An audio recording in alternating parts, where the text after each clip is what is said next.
Signs your soul is rising, but no one told you. Your vision will become clear only when you look into your heart. Who looks outside dreams, who looks inside awakes. Carl Jung. There comes a moment in your life when everything that once made sense begins to unravel. You feel disconnected from your surroundings, disillusioned with the life you once embraced. But underneath the confusion, a subtle whisper says, "Keep going." That whisper isn't madness. It's the sound of your soul stirring. According to Carl Jung, what feels like falling apart is actually falling into place. The chaos you're experiencing isn't proof that you've lost your way, it's confirmation that something deeper is waking up. And what wakes first is pain. This isn't the gentle kind of pain. It's sharp. It cuts through your routines, your beliefs, your identity. You start to feel uncomfortable in the life you used to tolerate. The conversations feel forced. Your hobbies lose their flavor. Your emotional balance wavers without warning. This isn't a breakdown. Jung would call it a breakthrough. You've started to feel the presence of your shadow. The shadow isn't evil. It's simply unseen. It's every truth you've denied, every emotion you've buried, every version of you that was never allowed to breathe. People think of the shadow as darkness, rage, lust, envy, fear. But Carl Jung insisted, the shadow becomes dangerous only when it's ignored. Your confusion, your mood swings, your inner conflict, these aren't signs of weakness. They're proof that your unconscious mind is demanding your attention.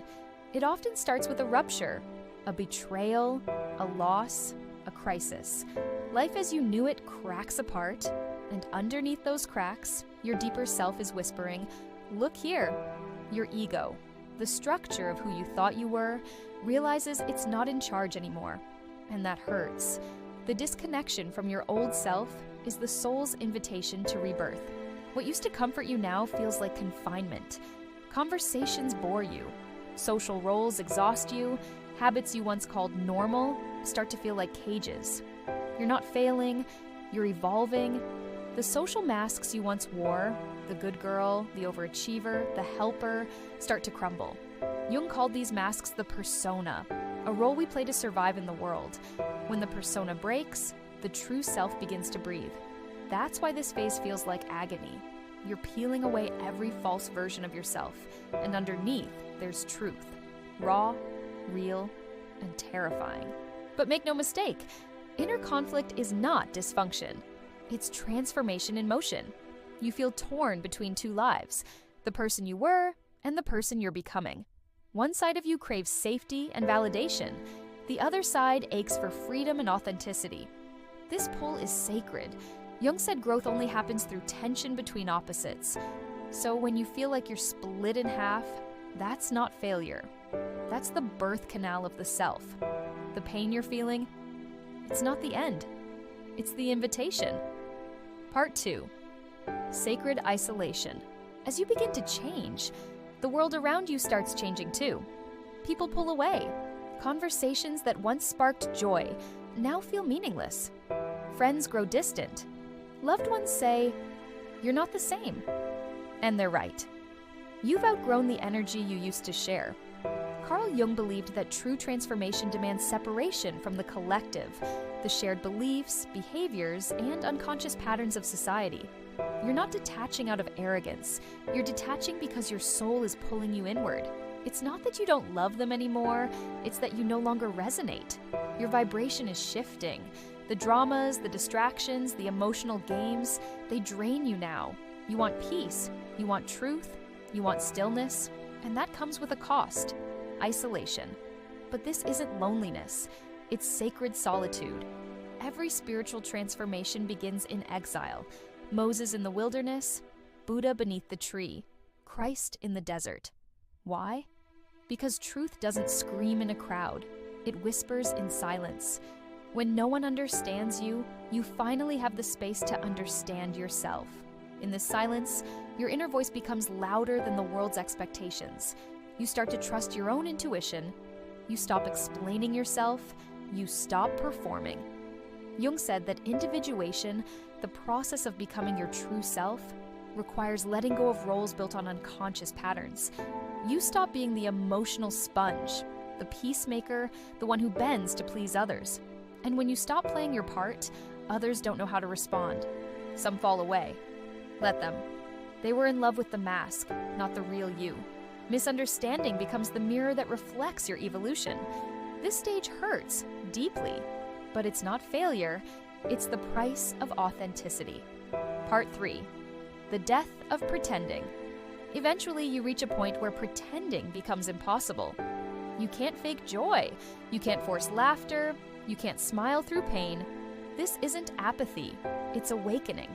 The ego, the structure you built to survive, is crumbling. Carl Jung described the ego as the conscious narrator of your life. It manages your identity, your persona, your public face. But it's not the full story, and it's not built to last. The ego wants approval. The self wants truth. So when you stop being able to pretend, that's the self taking over. You forget how to perform. Your voice shakes when you lie. Your body rejects anything fake. You can't force yourself into old roles. They don't fit anymore. This is the collapse of the mask. And though it feels like death, it is, but not your death. The death of illusion. You're not unraveling, you're remembering. And the process is raw. You feel exposed, vulnerable, lost. But in that exposure, you're finally being honest with others and with yourself. Jung taught that repression is poison. Every time you swallow anger, silence your truth, or smile through sadness, you feed the shadow. But when you express your truth, even if your voice shakes, you begin to integrate. You begin to become whole. Part 4. Synchronicities. Begin.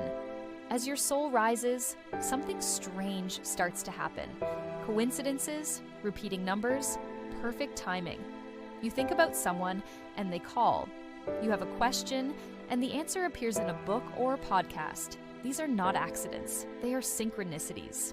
Carl Jung coined this term to describe meaningful coincidences that reflect a hidden order, a sacred alignment between your inner world and the outer one. When synchronicities increase, it means your unconscious is becoming conscious. Your psyche is in harmony with a deeper intelligence. The universe mirrors your transformation. Numbers, animals, objects, everything starts to speak in symbols. A snake, a mirror, a dream, a recurring image. These are not random. They're the language of the soul. Jung taught that the unconscious communicates through dreams and signs, not logic. When you start noticing symbols everywhere, it means your inner world is awakening, and the world outside is responding.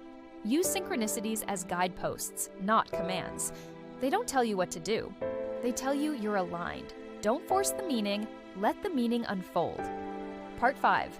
The hunger for meaning. There's a moment when the superficial no longer satisfies you. You watch the shows, scroll the feeds, go through the motions, but nothing hits your soul. This isn't boredom, it's spiritual hunger. Carl Jung believed that every human being is wired for meaning. Not just survival, not just pleasure, but deep, soul-level significance. And when that hunger awakens, you can no longer feed yourself crumbs. The gods of status, success, approval, they begin to fall. You used to worship productivity. Now you crave purpose. You used to chase recognition. Now you seek resonance. You ask deeper questions. Why am I here? What is my soul trying to express? These aren't crises. They're the curriculum. And when you start craving wisdom instead of information, truth instead of entertainment, you are not becoming boring. You are becoming whole. Part 6. The self emerges. Finally, there is a quiet shift. You no longer feel like you're walking alone. There's a presence guiding you. It's not loud, not dramatic, but it's steady, whole, eternal. Jung called this the self, not the ego, not the persona, but the true center of your being. When the self emerges, you no longer live to be seen. You live to be real. You say no without guilt. You follow alignment instead of applause. You hold paradox with grace, joy and grief, light and shadow, fear and faith. You no longer need to prove anything. You just live, breathe, be. You begin to see your life as symbolic, archetypal, mythic. Your story becomes sacred, your path becomes divine. And in the quiet moments, watching the sky, hearing your breath, weeping for no reason, you feel it. You are not just a soul seeking God. You are a spark of the divine, remembering.